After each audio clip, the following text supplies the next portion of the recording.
नमस्कार, मैं मनोज राजपूत। आप देख रहे हैं सुजय समाचार खास बुलेटिन 41 जिले 41 खबर में आपको अपने जिले से जुड़ी तमाम छोटी और बड़ी खबरें देखने को मिलेंगी, जिनका सीधा सरोकार आपसे और आपकी सरकार से है। जिलेवार खबरों की तरफ बढ़े उससे पहले एक नजर डालते हैं आज की बड़ी हेडलाइंस पर। खाटू श्याम जी में यातायात सुधार अभियान तेज, 126 वाहनों पर हुई कार्रवाई। बूंदी पुलिस ने चलाया विशेष साइबर अभियान, 70 गुमशुदा मोबाइल फोन बरामद कर लौटाए। लोहावट विधानसभा ने मतदाता सूची पुनरीक्षण में हासिल की बड़ी सफलता। चलिए अब खबरों पर बात करते हैं विस्तार से। विशेष साइबर अभियान के दौरान बूंदी जिले के सभी थानों ने मिलकर गुम हुए 70 मोबाइल फोन ढूंढकर उनके असली मालिकों को वापस लौटा दिए। इन मोबाइलों की कुल कीमत लगभग 13 लाख रुपए है। यह अभियान महानिदेशक पुलिस साइबर क्राइम राजस्थान द्वारा चलाया जा रहा है। इसी के तहत बूंदी जिला पुलिस अधीक्षक ने सभी थानों को ज्यादा से ज्यादा गुम मोबाइल खोजकर लौटाने के निर्देश दिए थे। पुलिस टीमों ने कई दिनों तक तकनीकी जांच की और CEIR पोर्टल की मदद से ये 70 मोबाइल ट्रेस किए। बाद में इन्हें पुलिस अधीक्षक कार्यालय में उनके वास्तविक मालिकों को सौंप दिया गया। जिला पुलिस अधीक्षक ने लोगों से अपील की है कि यदि किसी का मोबाइल चोरी हो जाए या गुम हो जाए तो तुरंत नजदीकी थाने या साइबर थाने में रिपोर्ट दर्ज कराएं। लोग चाहे तो खुद भी CEIR पोर्टल पर जाकर अपने मोबाइल की गुमशुदगी दर्ज कर सकते हैं। लोहावट विधानसभा ने मतदाता सूची के विशेष गहन पुनरीक्षण में बेहतरीन काम करते हुए बड़ी उपलब्धि हासिल की है। गुरुवार को मुख्य निर्वाचन अधिकारी श्री नवीन महाजन ने राज्य भर में उल्लेखनीय काम करने वाले 26 ERO को वीडियो कॉन्फ्रेंस के माध्यम से सम्मानित किया। इसी दौरान जिला निर्वाचन अधिकारी श्वेता चौहान ने लोहावट के ERO रवि प्रकाश को प्रशस्ति पत्र देकर बधाई दी। उप निर्वाचन अधिकारी ने बताया कि SIR कार्य में अच्छा प्रदर्शन करने वाले BLO को भी राज्य स्तर पर सम्मानित किया जाएगा।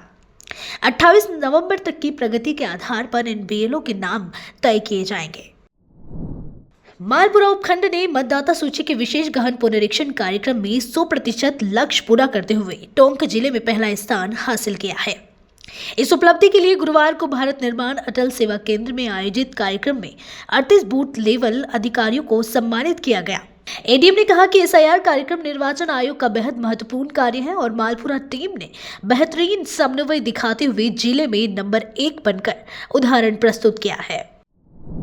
खाटू श्याम जी कस्बे में यातायात व्यवस्था को बेहतर बनाने के लिए पुलिस लगातार विशेष अभियान चला रही है। पुलिस अधीक्षक श्री प्रवीण नायक नुनावत के निर्देश में थानाधिकारी श्री पवन कुमार चौबे और यातायात सब इंस्पेक्टर कृतिका सोनी की टीम ने 3 दिनों में 126 वाहनों पर कार्रवाई की है। अभियान के दौरान 50 सवारी जीप और ई-रिक्शा के चालान काटकर उन्हें जब्त किया गया। इसके अलावा 4 वाहन चालकों के खिलाफ धारा 185 में कार्रवाई की गई। पुलिस वाहन चालकों को नियमों का पालन करने के लिए समझा भी रही है। पुलिस मुख्यालय के निर्देश पर यह अभियान 18 दिसंबर तक जारी रहेगा। हेलमेट के जो आ रहे हैं और नो पार्किंग, रॉन्ग साइड से जो व्हीकल्स आ रहे हैं उनका चालान किया जा रहा है। और इसके साथ ही हमने 185 की एक कार्रवाई, आज 185 की एक कार्रवाई की है। साथ ही 33 चालान बनाए और कुछ ई-रिक्शा और सवारी गाड़ियों को जब्त किया है। आने वाले समय में ये जो व्यवस्था है जो फैल रही है, इसके अंदर आगे कार्रवाई कब तक जारी रहेगी? जब तक जैसे जैसे अब खाटू में भीड़ बढ़ रही है, लोगों की आवाजाही बढ़ रही है, व्हीकल्स का आना जाना बढ़ रहा है, तो कार्रवाई लगातार जारी रहेगी। लोगों को समझाइश की जाएगी और नहीं मानेंगे तो फिर उनका चालान। भारत निर्वाचन आयोग के निर्देश पर डीग जिले में चल रहा विशेष गहन पुनरीक्षण 2026 अभियान लगातार तेजी से आगे बढ़ रहा है। जिला निर्वाचन अधिकारी और कलेक्टर श्री उत्सव कौशल के निर्देशन में जिला निर्वाचन तंत्र सक्रिय रूप से काम कर रहा है। जिले के तीनों विधानसभा क्षेत्रों ने 80% से अधिक काम पूरा कर लिया है, जो प्रशासन की बेहतर टीम वर्क और सतत निगरानी को दर्शाता है। जिला निर्वाचन अधिकारी श्री उत्सव कौशल ने अब तक की प्रगति पर संतोष जताते हुए सभी अधिकारियों को निर्देश दिया है कि बचे हुए कार्य को समय पर पूरा करें। सहायक कृषि अधिकारी श्री दीप सिंह चौधरी ने बताया कि गुरुवार को खाद्य एवं पोषण सुरक्षा पौष्टिक अनाज योजना के तहत आंधी ब्लॉक में मोटा अनाज रोड शो आयोजित किया गया। इस दौरान उन्होंने मोटे अनाज खासकर बाजरा के महत्व और उसके पोषण लाभों के बारे में विस्तार से जानकारी दी। रोड शो के माध्यम से आंधी ब्लॉक के विभिन्न क्षेत्रों में जाकर लोगों को मोटे अनाज के उपयोग और इसके स्वास्थ्य लाभों के बारे में जागरूक किया गया। कार्यक्रम का उद्देश्य ग्रामीणों को बाजरा जैसी पारंपरिक और पौष्टिक फसलों के महत्व से अवगत कराना था। आज दिनांक 27 नवंबर को खाद्य एवं पोषण सुरक्षा मिशन अंतर्गत मिलेट्स मोटा अनाज रोड शो का आयोजन किया गया। रोड शो में गाड़ी के माध्यम से ब्लॉक आंधी में घूम घूम कर लाउड स्पीकर के माध्यम से मिलेट्स के फ़ायदों के बारे में प्रचार प्रसार किया गया। मिलेट्स से पोषक तत्व, खनिज, विटामिन से भरपूर होते हैं। इनके सेवन से कई बीमारियों से बचाव किया जा सकता है, जैसे मोटापा, मधुमेह, हृदय रोग बीमारी। अतः सभी ग्रामवासियों, क्षेत्रवासियों से विनती है कि आप अपने भोजन में मिलेट्स को जरूर मिलाइए और स्वस्थ रहिए। चैनपुरा स्थित अमृतलाल स्टेडियम में खेलो इंडिया यूनिवर्सिटी गेम्स के तहत योगासन का फाइनल आयोजित किया गया। बालक और बालिका दोनों वर्गों के फाइनल मुकाबले खेले गए। बालिका वर्ग में पतंजलि विश्वविद्यालय ने शानदार प्रदर्शन करते हुए स्वर्ण पदक जीता, जबकि बालक वर्ग में चंडीगढ़ विश्वविद्यालय ने स्वर्ण पदक अपने नाम किया। योगासन खेल के सचिव ने बताया कि इस प्रतियोगिता में बालक और बालिका दोनों वर्गों की 8 टीमों ने भाग लिया। मैचों का निर्णय करना चुनौतीपूर्ण रहा क्योंकि प्रतिभागियों ने उत्कृष्ट प्रदर्शन किया। खिलाड़ियों ने अपने प्रदर्शन पर खुशी जताई और भविष्य में भारत का प्रतिनिधित्व करने की इच्छा भी व्यक्त की। खेलो इंडिया खेलो के राजस्थान को मेज़बानी मिली और उसी मेज़बानी के अंतर्गत जोधपुर को योगासन की मेज़बानी मिली, जिसका 4 दिन का ये प्रतियोगिता का दौर आज संपूर्ण हुआ और सभी प्रतियोगियों को आज ट्रॉफी, गोल्ड, सिल्वर और ब्राउन्ज मेडल प्रदान किए गए। और जो लोगों, खिलाड़ियों के चेहरों पर जो मुस्कान है पूरे देश से आए हुए, और जो भी पुरुष और महिला बालिकाएं, उनके चेहरे पे जो खुशी थी इस खेल में भाग लेकर, और इस खेल के माध्यम में जो योगासन का और राजस्थान में खेलो इंडिया खेलों के माध्यम से पूरे राजस्थान में जो खेलों की प्रचार प्रसार हुआ है। स्वस्थ रहेगा इंडिया तो मस्त रहेगा इंडिया। स्वस्थ मस्तिष्क और स्वस्थ शरीर ही नए भारत के निर्माण के लिए ज़रूरी है, ऐसा हमारे इसके यशस्वी प्रधानमंत्री आदरणीय नरेंद्र मोदी जी की सोच है। और उन्हीं की सोच फिट इंडिया और खेलो इंडिया खेलों के माध्यम से ये कार्यक्रम का आज जोधपुर में समापन हुआ। आज खेलो इंडिया यूनिवर्सिटी गेम्स का समापन हो रहा है। उल्लेखनीय है कि लगभग 300 विश्वविद्यालयों में से पुरुषों की 8 टीमें और महिलाओं की केवल मात्र 8 टीमें सिलेक्ट की गई थीं। और ये यूनिवर्सिटी गेम्स के लिए कई कॉलेजेस के बच्चे आपस में उनकी प्रतियोगिताएं होती हैं, जोनल लेवल पर, कॉलेज के लेवल पर, फिर यूनिवर्सिटी के लेवल पर, फिर इंटर यूनिवर्सिटी होता है, उसके बाद उनका सिलेक्शन होता है। और जो राष्ट्रीय स्तर की पहली 8 चयनित टीमें होती हैं उनको खेलो इंडिया में आमंत्रित किया जाता है। मैं सबको बधाई देना चाहूँगा। आज खेलो इंडिया यूनिवर्सिटी गेम्स ने एक अपना शिखर स्थान का तय किया है, जहां पंजाबी यूनिवर्सिटी चंडीगढ़ को पुरुषों में प्रथम स्थान मिला है, वहां महिलाओं की इवेंट में ओवरऑल चैंपियन का स्थान पतंजलि योगपीठ विश्वविद्यालय को प्राप्त हुआ है। ये अपने आप में एक अद्भुत प्रेरणा है, जहां पूरे भारत से विश्वविद्यालय के छात्र छात्राएं आकर योग और योगासन की प्रस्तुति करती हैं। और यह जो प्रस्तुति है इसमें 1-1 मिनट तक एक आसन में स्थिर रहना होता है। होल्डिंग इसमें बहुत महत्वपूर्ण होती है। और इन बच्चों ने, एक बच्चे ने अपनी प्रतिभा को इस प्रकार संपादित किया है कि अब जो निर्णायक हैं उनको पेपर, उसका जिसे कहते हैं पेपर का निर्णय देने में बड़ी दुविधा हुई, बहुत कांटे की टक्कर हुई और तब जाकर यह परिस्थिति बनी। हम सभी खिलाड़ियों को शुभकामनाएं देते हैं योगासन भारत की ओर से। और आज एक बड़ी घोषणा हुई है कि कॉमनवेल्थ गेम्स भारत के अहमदाबाद में 2030 में होने वाले हैं और संभावना ये जताई जा रही है कि योगासन को भी उस खेल में मेडल टैली स्पोर्ट्स के रूप में सम्मिलित किया जा रहा है। ये भारत के बच्चों के लिए अपने आप में एक सबसे बड़ी खुशखबरी है। तो जोधपुर वासियों का इस कार्यक्रम के आयोजन में राजस्थान सरकार का और माननीय प्रधानमंत्री जी के नेतृत्व में खेल मंत्री मनसुख मंडविया जी का, रक्षा खड़से जी का और स्पोर्ट्स अथॉरिटी ऑफ इंडिया का हम हृदय से अभिनंदन करते हैं। स्पोर्ट्स डिपार्टमेंट राजस्थान, उनके डीएसओ साहब, उनका भी हृदय से आभार ज्ञापित करते हैं। मन्ना शर्मा है, मैं पतंजलि विश्वविद्यालय की छात्रा हूँ और मैं खेलो इंडिया यूनिवर्सिटी गेम्स में प्रथम रही हूँ और मुझे बहुत ज़्यादा खुशी हो रही है और मैं आगे जाके अपने हिमाचल और अपने यूनिवर्सिटी और इंडिया को रिप्रेजेंट करना चाहती हूँ।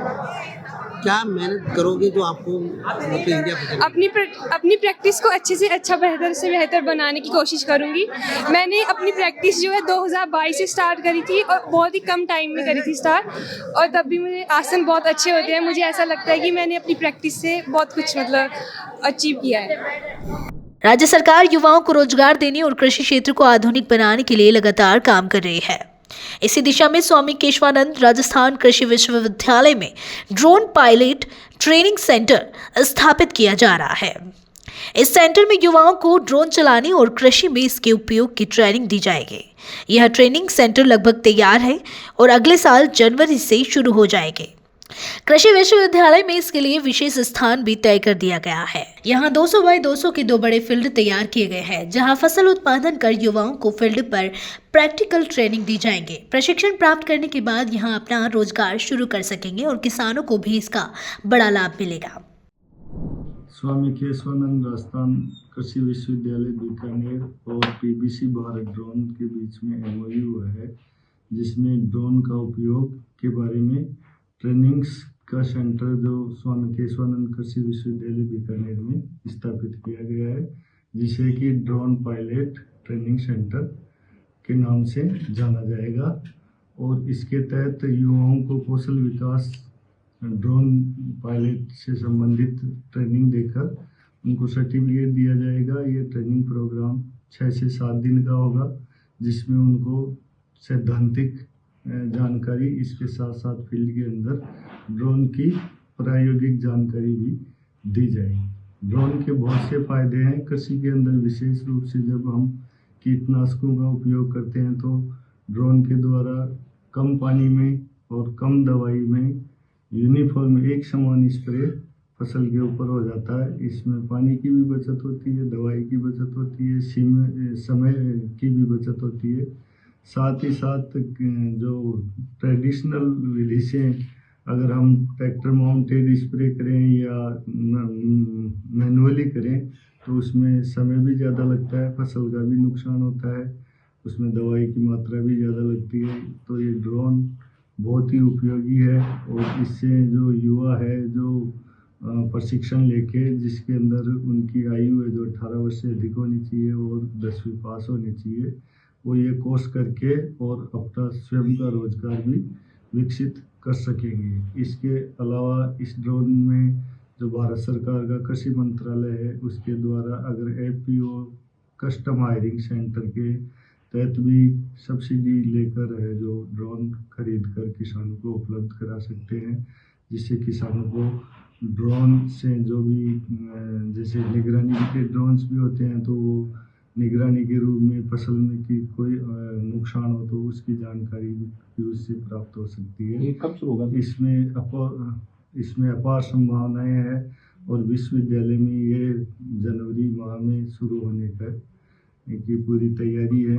लगभग तैयारियां अंतिम चरण में हैं और ये जल्दी ही शुरू की। ऐसा माने से कम लागत में अब किसानों को अच्छी फसल मिलने वाली है। इससे किसानों को बहुत फायदा होगा। जो किसान मैनुअली या ट्रैक्टर माउंटेड स्प्रे करते हैं तो उसमें ट्रैक्टर के जो टायर हैं उनके द्वारा भी फसल को नुकसान होता है, पानी की मात्रा ज़्यादा लगती है, दवाई की काफ़ी मात्रा ज़मीन के ऊपर गिर जाती है, जिससे फसल में दवाई कम रह पाती है।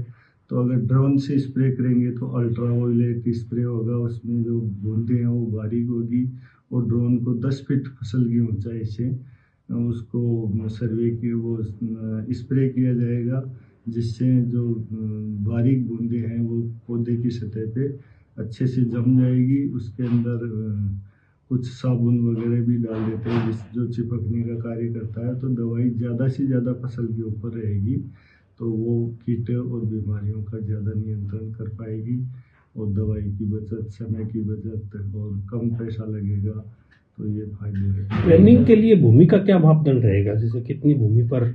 ये 200 × 200 फुट के 2 इनके फील्ड हैं और उनके अंदर ये ड्रोन का प्रशिक्षण, जो प्रायोगिक प्रशिक्षण है, वो जो ट्रेनिंग में जो भाग लेने वाले युवा हैं, किसान हैं, उनको यहाँ दिया जाएगा और प्रैक्टिकली उनको सारा सिखाया जाएगा। वो यहाँ से सीख के फिर उसमें अपना रोजगार स्वयं का रोजगार शुरू कर सकते हैं और किसानों को इससे काफ़ी लाभ हो। नाम पदनाम बताइए सर, अपना नाम पदनाम बताइए। मैं जोनल डायरेक्टर क्षेत्रीय निदेशक अनुसंधान कृषि अनुसंधान केंद्र बीकानेर।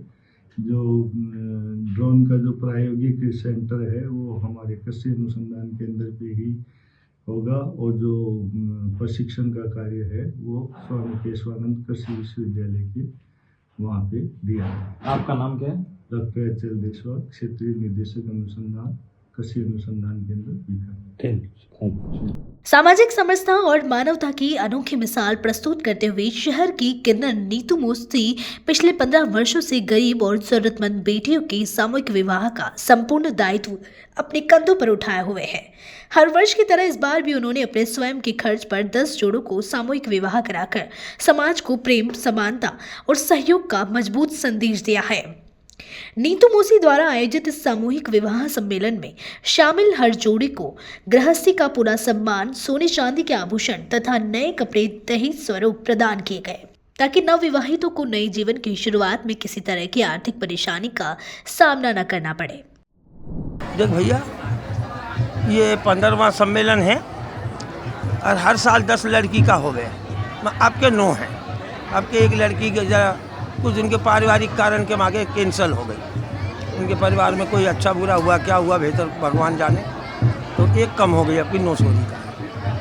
तो कितनी हो गई 15 साल में? एक कम 150 हो गई, है ना? कितनी छोरियों का ब्याह हो गया सम्मेलन में। किस तरह की लड़कियां अपन बच्चियां देखते हैं? अपन नहीं देखे, अपना दिन शेर वालन को मालूम है टाइम कि नवंबर में मौसी करे, तो ये 2 महीने पहले से अपने पास आने चालू हो जाए। अपन देख ले कि हाँ इनकी स्थिति पतली है, अपन इनको नाम लिख ले। पैसे कौड़ी किसी से 2 रुपये हम लेते नहीं और इनको लड़का वड़का यही पसंद करे, हम इनके बीच में नहीं पड़ते। तो लड़का तलाश लिया कि हाँ तलाश लिया, नाम लिखा जाओ, छोरा छोरी का दोनों का वो दे जाओ एक आधार कार्ड, ताकि वो नाबालिग का वो देख लें 18-21, वो अपने देख के उनका फार्म रख लें, फिर अपने महीना 15 दिन में इनको फ़ोन करके बता दें फलाने मोहरी जोन में फलानी तारीख का अपना तय है, आप लोग आ जाना। सामान भी देते हैं अपन? हाँ, सोना चांदी और हाँ, क्या क्या देते हैं अपन? ले बारात उठा ला, बारात ला उठा ला। 8 तोला चांदी है, 3 चीज़ सोने की है, 3 चीज़ चांदी की है। और अब वो लारी देख लीजिए। जय श्री कृष्णा, राधे राधे सभी को। सबसे पहले तो मैं नीतू मौसी जो किन्नर है हमारे भरतपुर की गद्दीपति, जो ये सम्मेलन करवाती हैं गरीब बच्चियों का। हमारा हर साल 10 बेटियों की शादी करवाते हैं। हमारी गुरु माँ, मैं उनकी शिष्या हूँ मन्नत बाई और ये जन्नत बाई है।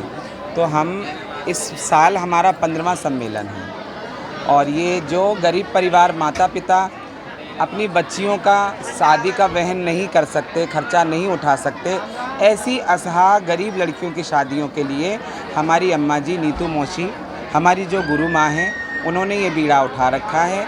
और हर साल की तरह इस साल भी हम 10 गरीब बच्चियों की शादियाँ करवा रहे हैं। क्या अपन सामान देते हैं? हम सारा सामान देते हैं, bed, cooler, TV, washing machine, अलमारी वगैरह, और जो एक गृहस्थी में जितना भी उनके आवश्यक होती है एक बेटी के लिए, उतना हम सारा देते हैं उनको। और कोई संदेश?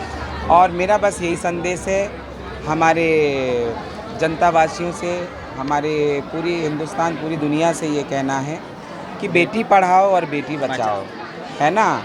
बेटी की हत्या मत करो। और बेटी भारी नहीं है, बेटी जननी है, बेटी माता है, बेटी का कितने रूप हैं, आदि शक्ति है बेटी। और बेटियों के बारे में सोचो अगर बेटियों की शादियां करने में आप असमर्थ हैं तो आप नीतू मौसी जी से मिलिए, हमारी गुरु माँ से। हम उनकी शादियां करेंगे जिस लायक हम हैं, और हम अपनी जजमान से जो राशि नेक के तौर पे लेके आते हैं, उस राशि में से हम खाते हैं, पहनते हैं, और उससे बचाकर हर साल 10 गरीब बच्चियों की शादियां कर देते हैं। राम राम जैसे। आपका नाम? मेरा नाम मन्नत, और मैं नीतू मौसी जी की शिष्या हूँ, भरतपुर से। प्रधानमंत्री श्री नरेंद्र मोदी और मुख्यमंत्री श्री भजनलाल शर्मा के निर्देशन में चल रहे खेलो इंडिया यूनिवर्सिटी गेम्स के तहत उदयपुर में हो रही जूडो प्रतियोगिता का तीसरा दिन भी बेहद उत्साह और जोश से भरा रहा। प्रतियोगिता में शामिल खिलाड़ियों ने कहा कि रहने, खाने और खेल प्रबंधन की व्यवस्था बहुत अच्छी रही। उन्हें प्रतियोगिता के दौरान किसी तरह की परेशानी का सामना नहीं करना पड़ा और सभी सुविधाएं खिलाड़ियों की जरूरतों के अनुसार उपलब्ध थी। उन्होंने केंद्र सरकार, राज्य सरकार और स्थानीय प्रशासन का धन्यवाद भी किया। खिलाड़ियों ने देश के युवाओं से खेलों में अधिक से अधिक भाग लेने की अपील की। उनका कहना था कि खेल न सिर्फ करियर के अवसर देते हैं, बल्कि शरीर को मजबूत बनाते हैं, अनुशासन सिखाते हैं और मानसिक मजबूती बढ़ाते हैं। देश के यशस्वी प्रधानमंत्री नरेंद्र मोदी और राजस्थान सरकार की ओर से राजस्थान में पहली बार खेलो इंडिया का आयोजन किया जा रहा है। ऐसे में आज जूडो का आयोजन किया गया। यहाँ के कोच और प्रभारी हमारे साथ में, इनसे बात करेंगे। सर, किस तरह की व्यवस्था थी और आज किस किस प्रकार के टूर्नामेंट हुए? नमस्कार, मैं डॉक्टर हिमांशु राजोरा, प्रभारी खेलो इंडिया यूनिवर्सिटी गेम 2025 जूडो। आज हमारी प्रतियोगिता का तीसरा दिन है। आज हमारी प्रतियोगिता में महिला वर्ग में 57 किलो भार वर्ग, 76 किलो भार वर्ग और 78 किलो भार वर्ग में प्रतियोगिता आयोजित हुई। वहीं पुरुष वर्ग में 90 किलो भार वर्ग और 100 किलो भार वर्ग में प्रतियोगिता आयोजित। 5 भार वर्गों में आज प्रतियोगिता हुई। कल हमारा 2 भार वर्गों में प्रतियोगिता होगी। पुरुष वर्ग में प्लस 100 kg और महिला भार वर्ग प्लस 78 kg। सर, व्यवस्थाओं की बात की जाए, पूरे देश से अलग अलग राज्यों से के खिलाड़ी आए, किस तरह की व्यवस्था की गई और जो पिच बनाया हुआ किस लेवल का बनाया हुआ? जहाँ अगर बात करें सुविधाओं की, तो खिलाड़ी जैसे ही हमारे शहर उदयपुर पहुंचे इस प्रतियोगिता के लिए, उनको वहां से हमने व्हीकल उपलब्ध करा रखे। इनको 3 स्टार की होटलों में रहने की सुविधा दी हुई है। अच्छा भोजन यहाँ पे उनको मुहैया कराया जाए, इसके लिए भोजनशाला बनाई गई है। वार्म अप जोन इनका अलग से बनाया गया है ताकि वो अपने प्रतियोगिता से पहले अपने आप को तैयार कर सके। तो बिल्कुल इन्होंने बताया कि जो बाहर से जो खिलाड़ी आए हुए हैं उनके लिए प्रॉपर व्यवस्था की गई। हमारे साथ में खिलाड़ी, इनसे बात करेंगे। जी जी दीदी, क्या नाम है आपका? कशिश डागर, यूनिवर्सिटी ऑफ दिल्ली से। आपने जूडो प्रतियोगिता में भाग लिया, आज मेडल जीता, कितनी खुशी होती है जब मेडल लेके अपने गाँव जाते हैं? खुशी अच्छी होती है, मतलब सब अच्छे से फेस करते हैं और अच्छे से बोलते हैं सब, तो मतलब खुशी है। यहाँ उदयपुर में और राजस्थान में पहली बार इस तरह का खेलो इंडिया का कार्यक्रम किया गया। आप क्या कहना चाहते हैं? जो युवा आजकल जो महिला, खासतौर महिला जो इन खेलों की ओर रुझान नहीं करती, उन महिलाओं के लिए आप क्या कहना चाहते हैं? थोड़ा जागो और इंडिपेंडेंट बनो, थोड़ा दूसरों पे डिपेंड मत रहो। और यहाँ पे बहुत ही अच्छा प्रोग्राम हुआ है खेलो इंडिया का। बहुत ज़्यादा साफ सफाई ज़्यादातर ऐसे कंपटीशन में मिलती नहीं है, पर यहाँ पे बहुत अच्छा, मतलब अच्छे से सब अच्छा प्रोग्राम। आपका जीत का श्रेय किसे देते हैं? मैं अपने कोच और अपने भाई को देना चाहूँगी। इन्होंने बहुत सपोर्ट करा है मेरे को। कोच मेरे समुंदर सर और भोडू सर, और भाई मेरा जितेश डागर।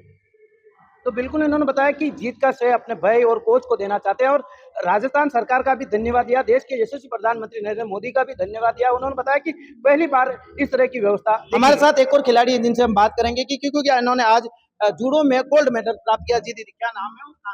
सर, मेरा नाम हरमनप्रीत कौर है और मैं पंजाबी यूनिवर्सिटी पटियाला PUP को रिप्रेजेंट कर रही हूँ। दीदी, यहाँ की व्यवस्थाओं को लेकर आप क्या कहना चाहती हैं? क्योंकि आप अलग अलग राज्यों में खेलने जाते हैं और राजस्थान में पहली बार इस तरह का आयोजन किया गया और यहाँ की व्यवस्थाओं को लेकर क्या? Sir, first of all Rajasthan is very good place, क्योंकि यहाँ की मिट्टी में ही खुशबू है और यहाँ आके मुझे बहुत अच्छा लगा। यहाँ में अकोमोडेशन, ट्रैवलिंग, सब फैसिलिटीज़ बहुत अच्छी मिली है। डाइट हमारी बेसिकली बहुत अच्छी मिली है हमें यहाँ पर किसी चीज़ की कमी नहीं महसूस हुई। आपने गोल्ड मेडल प्राप्त किया। गोल्ड मेडल जो आज जीता है, क्या ये श्रेय किसको देते हैं आप? सर ये मैं पूरा श्रेय अपने कोच मोंटी सर और नवजोत सर को देती हूँ और मेरे प्रैक्टिस पार्टनर गगनजोत को देती हूँ, क्योंकि उनके बदौलत मैं यहाँ हूँ। नहीं तो मैं ये सोच भी नहीं सकती थी कि उन्होंने मुझे इतनी जोर शोर से प्रैक्टिस कराई, इसलिए मैं आज यहाँ पर सकती। आप एक महिला हैं और इस दौर में जहाँ कहीं न कहीं महिलाओं को घर के बाहर नहीं निकलती है, तो उन महिलाओं और उन लड़कियों के लिए क्या कहना चाहते हैं? क्योंकि आज आपने गोल्ड मेडल प्राप्त किया है, तो उन महिलाओं के लिए आप क्या कहना चाहते हैं? Sir first of all I thank my parents जिन्होंने मुझे फ्री छोड़ रखा है, कि मतलब बेसिकली मुझे वो उन्होंने फ्री छोड़ रखा है कि जो तुम करना चाहो वो करो। और मुझे मेरा मैसेज पेरेंट्स तक भी है कि प्लीज़ अपने बच्चियों को फ्री छोड़ो ताकि वो कुछ कर सकें। घर पर बैठ के कोई कुछ नहीं कर सकता। और सेकंड ऑफ ऑल मैं उन गर्ल्स को कहना चाहती हूँ कि अगर मैं कर सकती हूँ तो आप क्यों नहीं।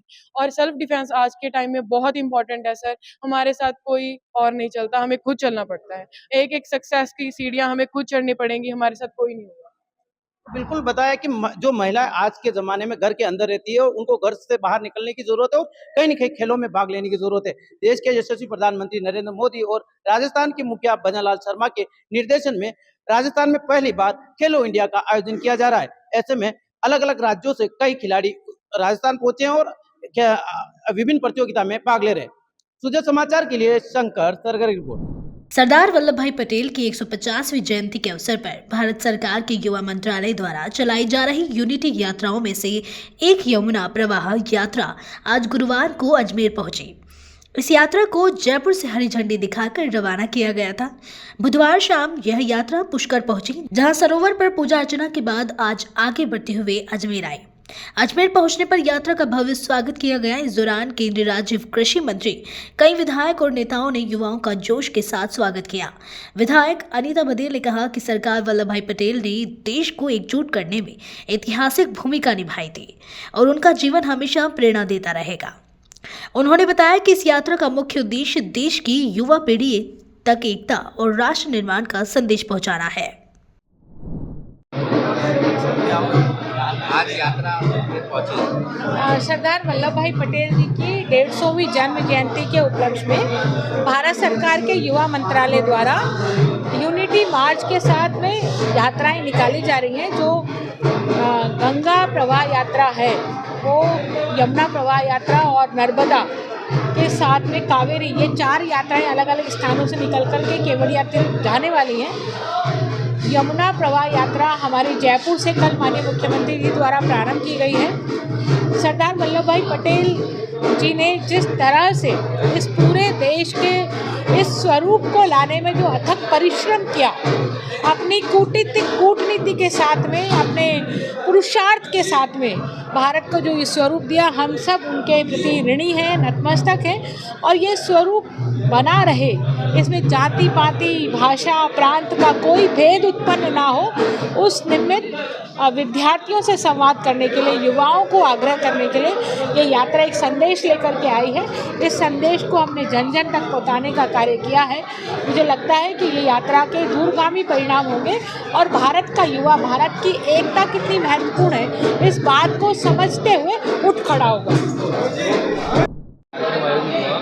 संदेश के साथ ये यात्रा निकाली। निश्चित रूप से पत्रकार बंधु, मैं बताना चाहता हूँ कि एक बहुत ही बड़े उद्देश्य को लेकर ये यात्रा पूरे भारत में और राज्यों में भी चलाई जा रही है। राजस्थान की जो मिट्टी है वह अपने मेहमानों का सत्कार के लिए जानी जाती है और वैसा हमें देखने को ही मिल रहा है। मैं मध्य प्रदेश से हूँ, मेरा नाम कृष्ण कुमार संघर्ष यादव है, युवा मोर्चा का जिला उपाध्यक्ष हूँ और बहुत ही अच्छा स्वागत राजस्थान के आप सभी के, हमारे साथियों द्वारा किया गया।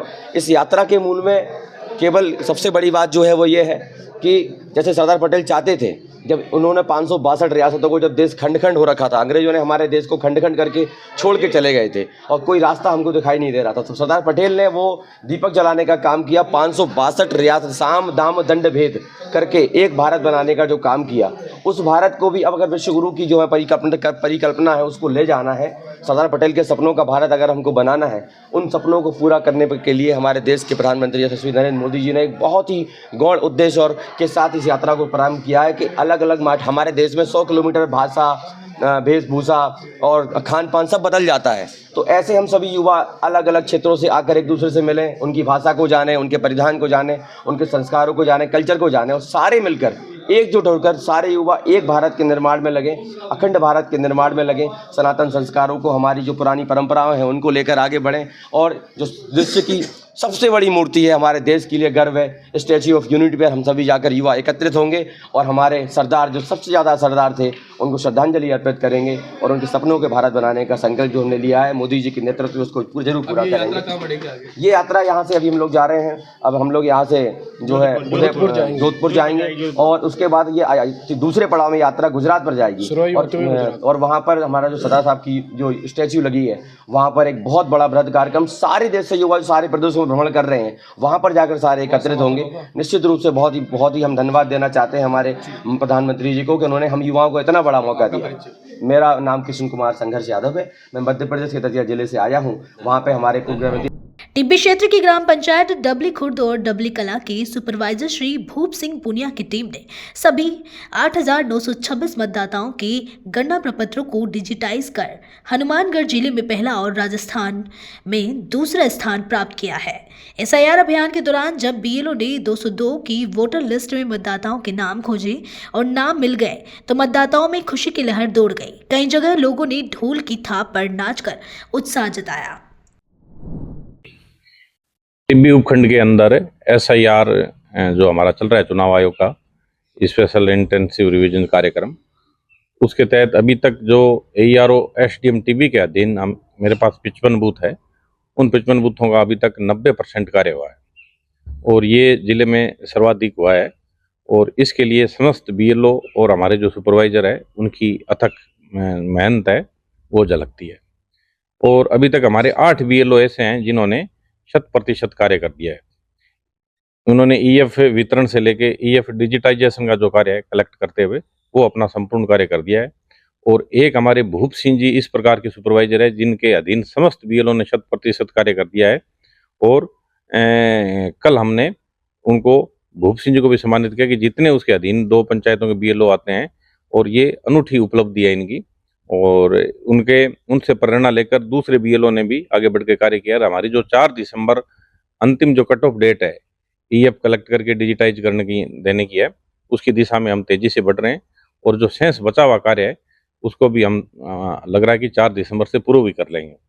इसके लिए हमारा जो टीम वर्क है वो खास तौर से मैं मानूंगा कि जिस प्रकार से ढाणियों में जाके हमारे BLO सुपरवाइजर, हमारे हेल्प डेस्क के कर्मचारियों ने स्कैन किए हैं जो फॉर्म, इसके अलावा जो वॉलंटियर्स लगाए हैं उन्होंने भी बहुत अच्छी मेहनत की है। और मैं आम जनता से आह्वान करूंगा कि जो 4 दिसंबर से पूर्व वो अपना EF भर के BLO को सबमिट करे, या ऑनलाइन भी कर सकता है। वो ऑनलाइन भी ऑप्शन उसके आपके asia.voters पे आ रहा है तो उस पर भी कर सकता है। और ये बहुत ही ज़रूरी है। अगर EF नहीं देंगे हम भरकर तो हमारे पास नोटिस आएगा, फिर हमें 10 प्रकार के दस्तावेजों में से कोई 3 या 4 दस्तावेज देने होंगे और जटिल प्रक्रिया हो जाएगी। उससे बचने के लिए यही है कि आप अपना EF टाइमली भर कर दें और जो 90% कार्य है उसको 100% पहुंचाने में हमारा योगदान दें। और अच्छे कार्य करने वाले हमारे BLO सुपरवाइजर है उसको हम आगे भी सम्मानित करेंगे। कल हमने यहाँ पर लगभग 30 BLO सुपरवाइजर का सम्मान किया और ताकि उनसे लोग प्रेरित हो। और ये इंकित होता है कि कोई भी काम है वो आसानी से स्ट्रेस फ्री होकर किया जा सकता है। जब SIR अभियान देश में चला तो आपने देखा है कि तरह तरह की घटनाएं सुनी कि उन BLO ने स्ट्रेस से होकर सुसाइड कर ली। हमारे ऐसा कोई इशू नहीं आया और पूरा मनोयोग से टाइम से पहले हम आगे बढ़ रहे हैं। तो ये बड़ी एक डिस्ट्रिक्ट के अंदर जो AERO टिब्बी के अधीन जो 90% कार्य वो है। हमारा जो संगरिया AC है उसके अधीन हम आते हैं असेंबली। संगरिया हमारा टॉप चल रहा है अभी जिले के अंदर और हमारी कोशिश ये है कि हम उससे पूर्व 4 दिसंबर से पहले और ज़्यादा अच्छा अचीव करेंगे। मैं भूप सिंह पूनिया सुपरवाइज़र डबली खुर्द और डबली कला।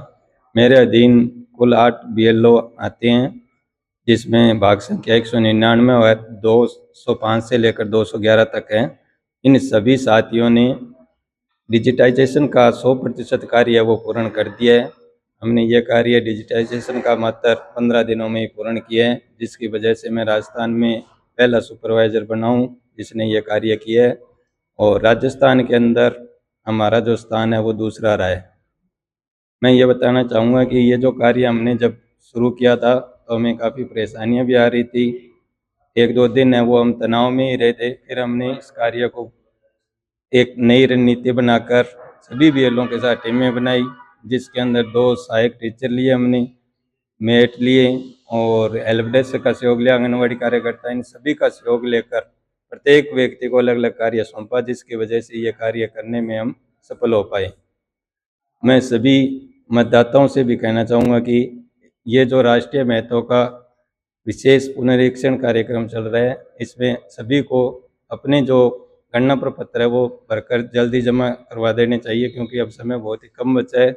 यदि हम अभी जमा करवा देते हैं तो उसमें किसी भी प्रकार की कोई त्रुटि है तो अभी भी BLO उसको सुधार सकता है, क्योंकि इसका जो मुख्य उद्देश्य है वो यही रखा गया है कि अपने जो मतदाता हैं उनका मतदाता जो सूची है उनका शुद्धिकरण हो जाए।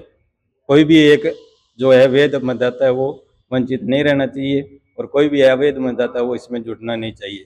इन सभी उद्देश्यों को हमें ध्यान में रखते हुए, राष्ट्रीय महत्व को ध्यान में रखते हुए इस कार्यक्रम में हमें ज़्यादा से ज़्यादा भाग लेना चाहिए और आज या कल में ही अपने फार्म में वो जमा करवा देने चाहिए। धन्यवाद। जिले के अंदर मेरा प्रथम स्थान रहा है। जिले के अंदर मैंने कल ही ये काम पूरा कर दिया था, जिसकी वजह से कल मेरे को यहाँ SDM साहब संगरिया, SDM साहब ये अपने टीबी इन्होंने सम्मानित किया। उसके बाद शाम को कार्यक्रम है वो हनुमानगढ़ में हुआ था, जिसमें जिला कलेक्टर साहब ने भी मेरे को सम्मानित किया। इस कार्यक्रम के अंदर सबसे ज़्यादा योगदान है वो हमारे BLO साथियों का रहा। इसके साथ साथ जो भी कोई समस्याएं आती थी तो हमारी जो 2 जगह की टीमें भी हमारे साथ काम कर रही थी, जिसमें एक टिब्बी और एक अपने संगरिया से। टिब्बी से हमारे जो ARO साहब है सत्यनारायण जी सुतार, उनका बहुत अच्छा योगदान रहा कि कोई भी समस्या हो तो तुरंत वो समाधान करते थे।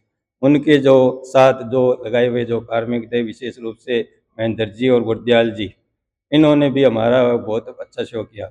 उधर से अपने कोई समस्या और ज़्यादा बड़ी आती तो हम संगरिया से संपर्क करते थे, तो वहाँ से जय कौशिक जी हमारे ARO साहब और भरत जी सांवरिया, वो भी हमें हर समय उपलब्ध रहते थे और पूरी सूचनाएं समय पर उपलब्ध करा देते थे। इस कारण से हम इसे एक उत्सव के रूप में काम करते हुए बहुत जल्द पूर्ण किया है।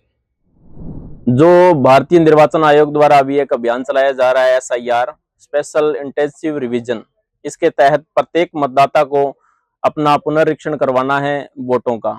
तो घरों के अंदर BLO लगभग आ रहे हैं सभी के, जिनमें वो आपको एक फार्म दे रहे हैं जिसके ऊपर आपको अपनी फोटो चिपकाकर, और किसी ने यदि 2002 की मतदाता सूची के अंदर जिसका नाम है 2002 का जिन्होंने वोट दिया है, तो उनको अपनी डिटेल वगैरह भरनी है, जो BLO अपने स्तर के ऊपर बहुत बढ़िया तरीके से भर रहे हैं। और 4 दिसंबर तक इसकी डेडलाइन है, तब तक आप सभी अपना वोट जल्द से जल्द फॉर्म भर के और सबमिट करवाएं। मैंने मेरे परिवार के और मेरा खुद का मैंने सारे फार्म ऑनलाइन कर दिए हैं।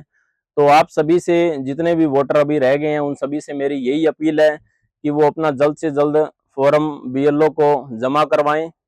और यदि आप 4 दिसंबर से पहले अपना फार्म जमा नहीं करवाते हो तो ये प्रक्रिया आपके लिए जटिल हो जाएगी, आपका वोट भी कट सकता है और बाद में ये प्रक्रिया SDM स्तर या जिला स्तर पर आपको वोट जुड़वाने के लिए अपने को सत्यापित करना पड़ेगा। हमारे हनुमानगढ़ जिले की संगरिया विधानसभा के अंदर लगभग 80% से ज़्यादा वोटों का डिजिटलाइजेशन हो चुका है। तो आप सभी से मेरी यही अपील है कि जितने भी वोटर बच गए हैं वो सभी अपना फॉर्म सबमिट करवाएं और जल्द से जल्द अपना वोट को वेरीफाई करवाएं और पक्का करें वोट। कृषि उद्यानिकी आत्मा और पशुपालन विभाग की योजनाओं की प्रगति पर चर्चा करने के लिए गुरुवार को जिला कलेक्टर श्री कानाराम की अध्यक्षता में समीक्षा बैठक हुई। कलेक्टर ने कहा कि किसानों की आय बढ़ाना और कृषि में नए नवाचार लाना हमारी सबसे बड़ी प्राथमिकता है। सभी विभाग मिलकर प्रभावी काम करें। बैठक में वित्तीय वर्ष 2025 से 26 की कई योजनाओं की समीक्षा की गई, जिनमें फार्म पॉन्ड, पाइपलाइन, कृषि यंत्र, तारबंदी, जैविक उर्वरक, मिट्टी स्वास्थ्य कार्ड, प्राकृतिक खेती, बीज वितरण और PM फसल बीमा योजना शामिल थे। जिला निर्वाचन अधिकारी श्री अभिषेक सुराणा ने चूरू जिला परिषद सभागार में SIR 2026 के तहत 100% डिजिटाइजेशन का कार्य पूरा करने वाले BLO को प्रशस्ति पत्र देकर सम्मानित किया। इस मौके पर उन्होंने BLO के काम की खुलकर सराहना की। श्री सुराणा ने कहा कि SIR 2026 का काम राष्ट्र निर्माण और लोकतंत्र को मजबूत बनाने की एक महत्वपूर्ण प्रक्रिया है।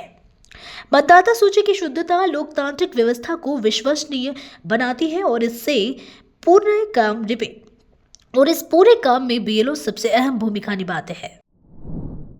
आज जो हमारा विशेष गहन पुनरीक्षण कार्यक्रम चल रहा है, उसमें हमारे वो सभी बीएलओ जिन्होंने अपने काम को 100% पूर्ण कर लिया है, उन सभी का एक सम्मान समारोह या जिला परिषद सभागार में रखा गया है। आपके माध्यम से सभी को बताना चाहूँगा, लगभग 80% डिजिटाइजेशन का काम पूरे जिले में हो गया है और ये वो बीएलओज हैं जिन्होंने दिन रात मेहनत करके लगभग हफ्ते भर में ही अपने पूरे काम को पूर्ण कर लिया। इस काम को एक मिशन मोड में लिए खुद भी जो है पूरे अपने सारे वॉलंटियर्स, सारे सहयोगी, पॉलिटिकल पार्टीज के सभी प्रतिनिधि सबको साथ में लेते हुए, सभी जनप्रतिनिधियों को साथ में लेते हुए इन्होंने ये काम करा है। और एक मिसाल है कि कैसे अगर कोई ठान ले, इनमें से कई सारे लोग बीएलओ ऐसे हैं जो पहली बार बीएलओ का काम कर रहे हैं, कई लोग ऐसे हैं, महिलाएं ऐसी हैं जिन्हें लोग बता रहे हैं कि उन्होंने वोटर लिस्ट पहली बार देखी, लेकिन फिर भी मिशन मोड में उन्होंने जब काम करने की ठानी और पूरे प्रक्रिया को समझा और सरलीकरण करते हुए न सिर्फ अपने मतदाताओं को बल्कि अपना काम भी जो है उन्होंने बहुत अच्छे से मात्र 6 दिवस के अंदर उन्होंने पूर्ण किया है और हम सभी के लिए एक प्रेरणा के स्रोत हैं। इन सबको बधाई। और मैं अपील करना चाहूँगा आपके माध्यम से कि जो हमारे 20% जो वोटर्स बचे हैं जिनका फॉर्म अभी तक हम डिजिटाइज नहीं कर पाए हैं, कृपया अपने नज़दीकी बीएलओ से तुरंत संपर्क करें। हमारे बीएलओज हैं बार-बार 3-3, 4-4, 5-5 बार आपके घर विजिट कर रहे हैं। आप उनको अपनी डिटेल्स दें ताकि जल्दी से जल्दी जो है ये एफआईआर की प्रक्रिया पूर्ण हो सके। धन्यवाद। चूरू के वार्ड नंबर 31 में सीसी सड़क निर्माण कार्य का शुभारंभ किया। इस अवसर पर वार्डवासियों ने करीब 15 घरों में सीवरेज कनेक्शन न होने और पानी की समस्या के बारे में प्रशासन को अवगत कराया। इसको लेकर प्रशासन ने तुरंत एलएनटी और पीएचडी के अधिकारियों को मौके पर बुलाकर समस्याओं के समाधान के निर्देश दिए। वार्डवासियों ने खुशी जताते हुए महर्षि और अन्य भाजपा नेताओं का पुष्पहार और मिठाई देकर स्वागत किया। क्रय विक्रय सहकारी समिति चूरू ने कृषि उपज मंडी परिसर में न्यूनतम समर्थन मूल्य योजना 2025 से 26 के तहत मूंग और मूंगफली की खरीद का विधिवत शुभारंभ किया। इस अवसर पर विधायक श्री हरलाल सहारण ने कार्यक्रम का उद्घाटन किया। कार्यक्रम की अध्यक्षता उप रजिस्ट्रार श्री सुनील मांडिया ने की। विधायक ने कहा कि यह शुरुआत किसानों के लिए खुशी की बात है और मंडी में आने वाले किसानों को किसी भी प्रकार की परेशानी नहीं होनी चाहिए। उन्होंने अधिकारियों और कर्मचारियों से अनुरोध किया कि वे किसानों को सुविधाजनक सेवाएं प्रदान करें। सांगोद विधायक और ऊर्जा मंत्री श्री हीरालाल नागर गुरुवार को सांगोद पंचायत समिति परिसर पहुंचे। यहां नवसर्जित ग्राम पंचायतों के कार्यकर्ताओं ने उनका बारी बारी से भव्य स्वागत किया। इस दौरान ऊर्जा मंत्री ने उपस्थित लोगों को संबोधित करते हुए कहा कि नई पंचायतों के बनने से क्षेत्र के गांवों के विकास को नई गति मिलेगी। उन्होंने बताया कि छोटी पंचायतें बनने से अधिक संख्या में सरपंच होंगी और अब उन गांवों में भी विकास और मॉनिटरिंग बेहतर ढंग से हो सकेगा, जो पहले दूसरी ओर पिछड़ेपन के कारण विकास से वंचित थे। देखिए, नई पंचायतें का जो गठन हुआ है और उसमें एक जहां पर पुनर्सीमांकन के माध्यम से जो गांव दूर दूर थे उनको भौगोलिक परिस्थिति के हिसाब से नज़दीक करके पंचायत को एक व्यवस्थित किया गया है और उससे ये लाभ होगा कि कुछ छोटी पंचायतें बनी हैं तो विकास ठीक से होगा। लगभग विधानसभा में 22 नई पंचायतें बनी हैं तो 22 सरपंच नए बनेंगे, तो निश्चित रूप से मैं ये मानता हूँ कि जहाँ विकास नहीं पहुँच पाता था वहाँ अब विकास पहुँचेगा। छोटी पंचायतें बनने से उन गांवों की भी अपेक्षाएं पूरी होगी जो पहले वंचित रहते थे और उसमें विकास भी होगा। बड़ी बड़ी पंचायतों के माध्यम से लोगों को आने जाने में जो दूरी तय करके जाना पड़ता था अपनी पंचायत तक, वो अब वो कम होने से वहाँ अपनी समस्याओं का समाधान करने के लिए उन्हें सुविधा भी मिलेगी और हर गाँव का विकास हो, हर गांव एक मॉडल गांव बने, मॉडल पंचायत बने। इस विकास के मॉडल को लेकर के हम चलेंगे। आने वाले समय में मॉनिटरिंग करेंगे, अच्छी पंचायतें बने, अच्छे जनप्रतिनिधि निर्वाचित होकर के आए और वहां पर वो विकास को एक ईमानदारी के साथ, एक क्वालिटी के साथ कराएं, इस पर ध्यान रहेगा और निश्चित रूप से आने वाले समय में हमारी पंचायतों के विकास को लेकर के और एक अच्छा काम होगा। नहीं, कहीं भी दूरी ज़्यादा नहीं हुई है, वो उनका सोचना है। अगर एयर डिस्टेंस देखें तो कम है। हमने ये तय किया है कि किसी की दूरी अगर ज़्यादा है और वहाँ पर वो रोड कनेक्टिविटी नहीं है तो हम उस पंचायत से उस गांव को रोड के माध्यम से जोड़ेंगे, तो उनकी दूरी अभी 5-7 किलोमीटर होकर आना पड़ता है, वो 1.5-2 किलोमीटर रह जाएगी। इससे ज़्यादा दूरी कहीं भी नहीं है। जो भी दूरियां हैं उनको हम कम करेंगे और रोड कनेक्टिविटी दे करके उनकी समस्या का समाधान करेंगे। इन पे पत्रकार महोदय, पहले तो आपको बधाई देना चाहता हूं कि हमारे माननीय लोकसभा अध्यक्ष ओम जी बिरला और श्रीमान हीरा लाल जी की तरफ से बहुत बड़ी पहल हुई है और हमारे सांगोद विधानसभा में श्रीमान माननीय ऊर्जा मंत्री जी ने जो हमारी ग्राम पंचायती को बढ़ चढ़कर जो हिस्सा लिया है, अब लोगों की जो उत्साह देखा है तो इससे विकास की प्रगति बढ़ेगी और बहुत अच्छा विकास होगा। और इतना खुशी है लोगों के अंदर जिसकी पूछो मत आप। मैं माननीय ऊर्जा मंत्री जी का बहुत बहुत तहे दिल से हार्दिक अभिनंदन करता हूं, उनको बहुत बहुत बधाई देना चाहता हूं। राजस्थान सरकार के कार्यों से प्रेरित होकर भुसावर में जन सहयोग से संचालित मुस्कान एक पहल संस्था ने वार्षिक उत्सव कार्यक्रम का आयोजन किया। इस दौरान कस्बे के 23 बुजुर्ग दंपतियों को जिनकी देखभाल उनके बच्चों द्वारा की जा रही है, श्रवण कुमार सम्मान से सम्मानित किया गया।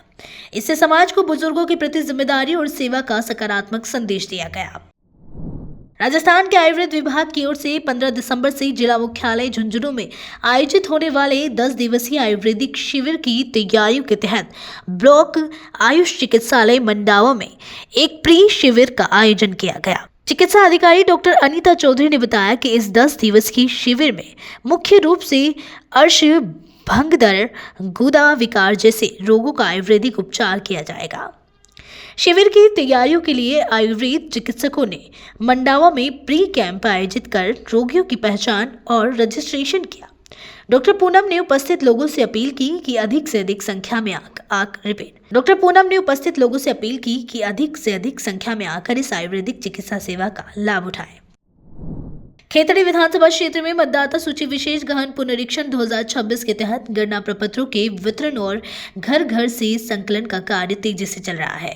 इस अभियान में विधानसभा क्षेत्र के विभिन्न भागों की बीएलओ को उपखंड अधिकारी और निर्वाचन अधिकारी श्री सुनील कुमार चौहान ने उनके 100% कार्य पूरा करने पर प्रशस्ति पत्र, प्रतीक चिन्ह और माला पहनाकर सम्मानित किया। उपखंड अधिकारी ने बताया कि खेतड़ी विधानसभा क्षेत्र में लगभग 2,50,000 गणना प्रपत्र वितरित किए जा चुके हैं और 93% से अधिक प्रपत्र डिजिटाइज किए जा चुके हैं। शेष 7% प्रपत्र उन लोगों के हैं जिनका मायका दूसरे राज्य में है। कुछ लोग अन्य राज्य से आए हैं और कुछ खेतड़ी से बाहर चले गए हैं, लेकिन टीम द्वारा इन प्रपत्रों को भी आगामी 2-3 दिनों में पूरा कर लिया जाएगा। खेतड़ी विधानसभा क्षेत्र में चल रहे SIR 2025 में कुल 214 बूथों में से अब तक 11 जो BLO हैं उन्होंने अपना कार्य 100% कर लिया है, जिनमें से 5 BLO साहिबान को आज सम्मानित किया है। सभी BLO साहिबान और सुपरवाइजर साथी जो हैं वो फील्ड में लगातार मेहनत करके निर्वाचन आयोग के इस महत्वाकांक्षी कार्य को पूरा करने में जी जोड़ मेहनत कर रहे हैं। उसका परिणाम भी आने लगे हैं। खेतड़ी में 84% काम पूरा हो गया है, 16% काम अभी भी शेष है, जिसमें से मुख्यतः कुछ नागरिक हैं जो अभी तक भी अपना फॉर्म जो है वो BLO को उपलब्ध नहीं करवा रहे हैं। ऐसी स्थिति में क्योंकि अब समय भी कम बचा है तो शेष नागरिकों से भी मेरा अनुरोध है कि वो जल्दी से जल्दी अपना फॉर्म जमा कराएं ताकि अपना ये खेतड़ी जो है 100% हो जाए। साथ ही आज सम्मानित सभी BLO साहिबान और सुपरवाइजर साहिबान को मेरी तरफ से हार्दिक बधाई। आपका कार्य अन्य के लिए प्रेरणा बने, ऐसी आशा है। साहब ने हम सभी को सम्मानित किया BLOs को। ये कार्य बहुत ही कठिन था, दूर दराज के क्षेत्र थे, लेकिन एक रणनीति के तहत ये कार्य किया गया। पहले सभी फॉर्म्स को भर करके सभी को वितरित किया गया और जो एकत्रितकरण का था वो उसको भी साथ में लिस्ट बनाते गए, जिससे ये कार्य सरल व सुगम होता गया। हमारे सुपरवाइजर शशिकांत शर्मा ने हमें बहुत सहयोग दिया और समय समय पर हमें अवगत भी करवाया गया दिशा निर्देशों से, जिससे हमारा कार्य समय पे व समय से पहले ही पूर्ण हो गया। इसके लिए मैं हमारे चुनाव शाखा प्रभारी ओम प्रकाश जी, श्रीमान SDM साहब, शशिकांत जी शर्मा हमारे सुपरवाइजर को धन्यवाद देना चाहता हूँ। जय हिंद, जय भारत। 41 जिले 41 खबर बुलेटिन में आज के लिए इतना ही। फिर मिलेंगे नई खबरों के साथ। तब तक के लिए देखते रहिए सुजय समाचार। हमारे चैनल को लाइक, सब्सक्राइब और शेयर करना ना भूलें। धन्यवाद।